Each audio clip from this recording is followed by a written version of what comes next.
My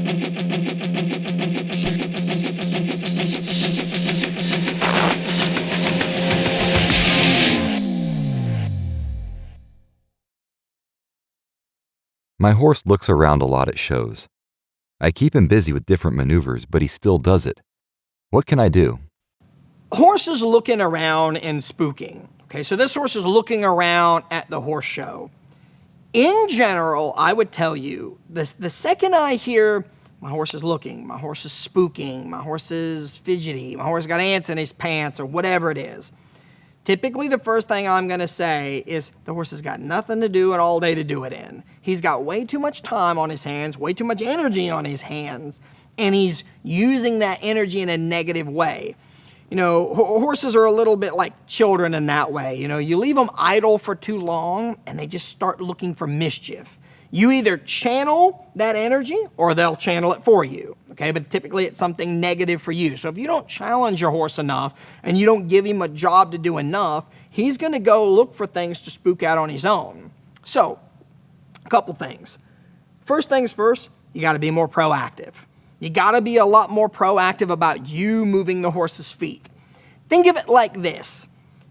You don't always want to wait to get punched in the face first. You do something to move this along. So when you get your horse out at the horse show, whether it's on the ground or under saddle, go put his feet to work. I'm not saying you got to go be aggressive about it, but just immediately put his feet to work. Like when you get him off the trailer, I'll give you an example.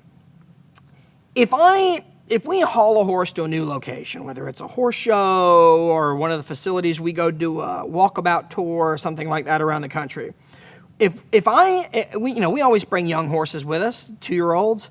If I bring a young horse with me, when I back him off the trailer, I don't like stand there and say, okay, Winchester, take it all in, and just let him look around, okay? Because that's not being a leader. That's my way of saying to the horse, you're on your own. I'm not going to do anything to help you out whatsoever. So I know you're scared to death. Me too, okay? But you fend for yourself. That's not a leader whatsoever. How do we get a horse to use the thinking side of his brain? We move the feet, forwards, backwards, left, and right, and always reward the slightest try. So the second I get that horse off the trailer, I'm going to go back him up around the truck and trailer. I'm going to go back him in some circles. I'm going to go back him around the barn. I'm going to go send him in and out of the stall. I'm going to go immediately put his feet to work and remind him what? I need you to listen to me. I'm running the show. I cannot help you if you won't listen to me and you will not focus on me. Clinton has a little expression. He says, you got to be the loudest thing in the horse's mind. So think about this. When you're at that horse show, everything is yelling at your horse. Look at me, spook at me, you should snort at me, you should try to buck him off over me. Okay, that's what's going on in your horse's head. You've got to be the loudest thing in his mind that says, you don't have time for all of that. You're listening to me. Remember, you were broke before I backed you off the trailer. You were broke at home. I need you to listen to me. So does that mean that sometimes you're going to have to hustle that horse and kind of get a little aggressive with him? Yes. When I say aggressive, I don't mean punish him for spooking. I mean, in your mind, I want you to think it's like you're grabbing the horse by the ears and saying, I need you to focus. I need you to look at me. I cannot help you if you will not listen. Okay? So at times, you got to get a little aggressive with him. You got to get after him a little bit. You know, if you're under saddle, squeeze, skulk, and spank. Go lope this thing around. Go pull it around. A lot of change of directions. Find a fence you can go do rollbacks on. Go do some rollbacks on the side of the barn alley and say, hey, listen, I need you to focus. Because if you and I are going to get through this as a team, there is no way I can do anything. This is not going to be safe for either one of us if you don't let me do the leading, okay? But if you kind of just sit on him and you just let him go idle and you let him look around and you let him get spooky, your horse may as well be holding up a sign. When they're snorting and they're fidgeting, he's holding up a sign. Hey, man, you should probably start doing something. I'm losing it over here. Hey, I'm looking for leadership. Is there any leadership to be found? That's what's going on, okay? This is one of my huge pet peeves when I'm teaching clinics and traveling around the country. One of my biggest pet peeves in the world, okay, I'll go to my grave with this, is there's always banners and rope and chutes and things around the outside of an arena, bleachers, cattle pens, whatever, that horses are frightened of. No big deal. Horses are prey animals. I expect this to happen, okay?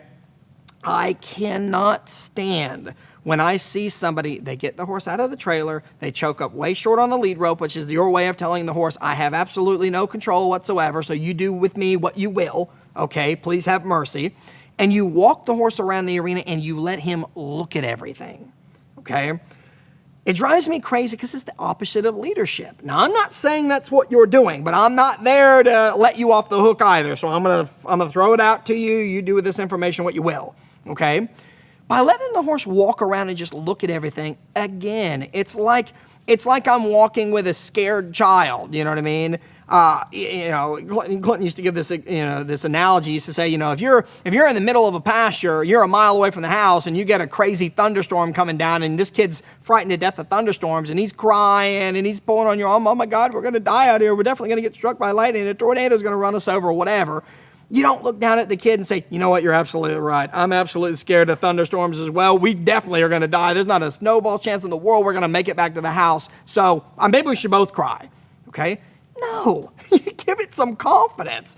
You might be scared to death, but you don't tell them that, okay? So when you walk the horse around and you just kind of let them check out the show facility, that's your way of saying, hey, whatever happens, you're on your own. You do whatever you want to do, because I'm not going to come and help you. But if you get the horse out of the trailer, you tack him up and you go jog him around. You go do some serpentines. You trot him around. You go lope him in the warm-up arena. You go roll him back on the outside of the fence. Immediately, you're giving that horse leadership that says, hey, you know how I take control at home, and you know that you can listen to me and that you can rely on me to be an effective leader? That hasn't changed. We just changed locations. And if you do that, your horse is literally walking around there like, hey, are we good? Your job is, yeah, we're good.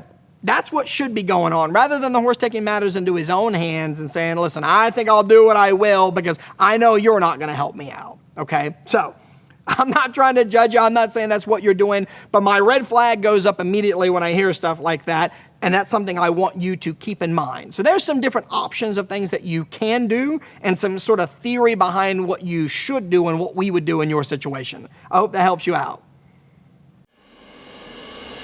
Take your horsemanship to the next level. The No Worries Club Premium membership is your ultimate portal to complete your horse training. You'll have access to Clinton's complete training library, thousands of hours of step-by-step instructional videos. You'll master all aspects of horsemanship, from fundamentals to trick training. You'll have access to our exclusive social network that connects you with thousands of dedicated horsemen from around the world. You'll have the method available wherever you are and accessible through the web, your phone and tablets, or your favorite streaming devices. You'll receive 8 all-new training videos per year and the quarterly No Worries Journal, as well as access to the ever-growing video library, Q&As, performance horse series, blogs, and more. But that's not all.